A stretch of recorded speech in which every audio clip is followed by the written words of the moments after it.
What would you do if the woman you loved, the one you built a life with, was living a double life, and you found out not from her, but from a glowing screen at 2 a.m.? I never thought I'd be that man, the one whose world shattered with a single notification. It was a Tuesday, the kind of mundane night that usually meant reruns and quiet sleep. Instead, my phone buzzed, not with my alarm, but with a text from an unknown number. "Your wife is cheating on you. Check her hidden folder." My heart hammered against my ribs, a frantic drumbeat in the silent bedroom. Sarah was asleep beside me, or so I thought. The screen illuminated her face, serene, innocent. But the message burned into my retina, a sinister invitation. I unlocked her phone, my fingers trembling, and found it a folder disguised as a banking app. It's filled with photos and videos that weren't just incriminating, they were a betrayal so profound it felt like a physical blow. The last video showed her laughing, intimately, with a man I didn't recognize, in a hotel room that definitely wasn't ours. And then a message popped up from him. "Can't wait for our trip to Miami next month, my love. If you genuinely enjoy our stories, please subscribe to the channel. Tell us where you're from and what time it is right now. It's always fascinating to know how far our story flows." The next few weeks were a blur of silent agony. Sarah, my beautiful, vibrant Sarah, became a stranger. Her laughter sounded hollow. Her touch felt alien. I watched her, searching for tells, for cracks in her perfect facade. She was oblivious, or perhaps just a master manipulator. She started coming home late, citing work emergencies at her marketing firm in downtown Los Angeles.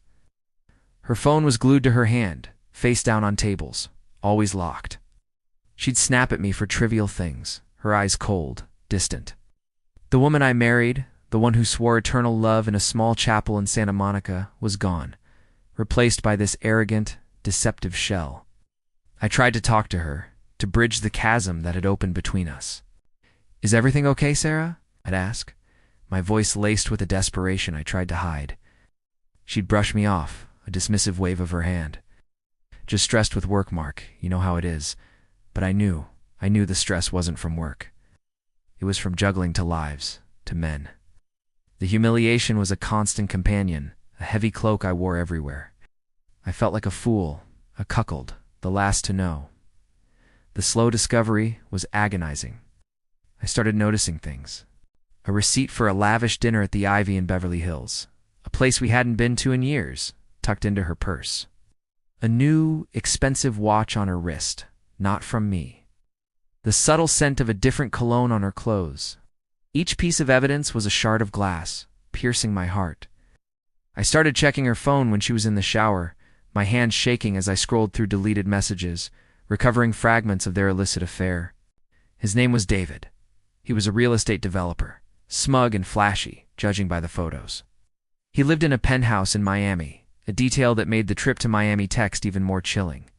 Sarah grew colder, more manipulative. She'd gaslight me, twisting my words, making me doubt my own sanity. "You're being paranoid, Mark. Why are you always questioning me?" Her eyes would flash with an anger that felt manufactured, a defense mechanism. She made me feel like the problem, the jealous, insecure husband, and for a while, I almost believed her. The villains, David and Sarah, felt untouchable, basking in their secret world while I withered in mine. One night I broke. I sat in our living room, the city lights of LA twinkling outside, and wept.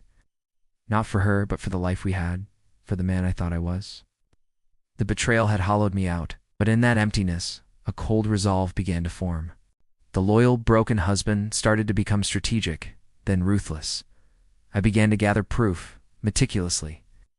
I hired a private investigator, a quiet man named Frank, who worked out of a nondescript office on Sunset Boulevard. He provided me with irrefutable evidence. Photos of Sarah and David entering and leaving hotels. Flight manifests. Bank statements showing transfers from David to Sarah's secret account. I installed discreet cameras in our home, capturing her late-night phone calls, her hushed confessions of love to him. I even tracked her car, noting her frequent visits to a luxury apartment complex in downtown Miami, where David owned a unit. Every piece of evidence was a nail in her coffin, hammered in with precision and a chilling lack of emotion. Then came the traps. I consulted with a divorce attorney, a sharp woman named Ms. Albright, whose office overlooked the bustling streets of New York City. She helped me craft a legal strategy that would leave Sarah with nothing. I also started subtly spreading rumors among our mutual friends, planting seeds of doubt about Sarah's work trips and her sudden affluence. I created a fake social media profile, anonymously sharing snippets of information about David's reputation as a serial philanderer, hinting at his other girlfriends. The public exposure happened at Sarah's annual company gala, held at the opulent Biltmore Hotel in downtown Los Angeles. I arrived late, just as Sarah was about to accept an award for her outstanding contributions. The room was packed with her colleagues, clients, and our closest friends. As she walked to the stage, I stepped forward, a USB drive in my hand. I had arranged for a technician, posing as a hotel staff member, to connect it to the main projector. The screen meant to display Sarah's achievements suddenly flickered to life with a montage of her and David, passionate kisses, intimate dinners, their Miami escapades. The room gasped. Sarah froze, her face draining of color. David, who was also present, tried to slink away, but his face was clearly visible in the images. The fallout was immediate and catastrophic. Sarah fainted right there on stage, her award clattering to the floor. The next day, the divorce papers were served, detailing every infidelity, every stolen moment, every penny she had taken. Her company, reeling from the scandal, fired her. Our friends, disgusted by her deception, abandoned her. David, facing a lawsuit from his own wife and a tarnished reputation, disappeared. I saw Sarah one last time in the courtroom in downtown Los Angeles, a shell of her former self. Her arrogance was gone, replaced by a hollow despair. She had lost everything. As the judge finalized the divorce, she looked at me, her eyes pleading, broken. I leaned in, my voice a whisper, cold and devoid of emotion. "You know, Sarah," I said, "I already met his other 3 girlfriends." Her eyes widened. A silent scream trapped in her throat, and she fainted again. The silence that followed was deafening, a chilling testament to a life irrevocably destroyed. The end.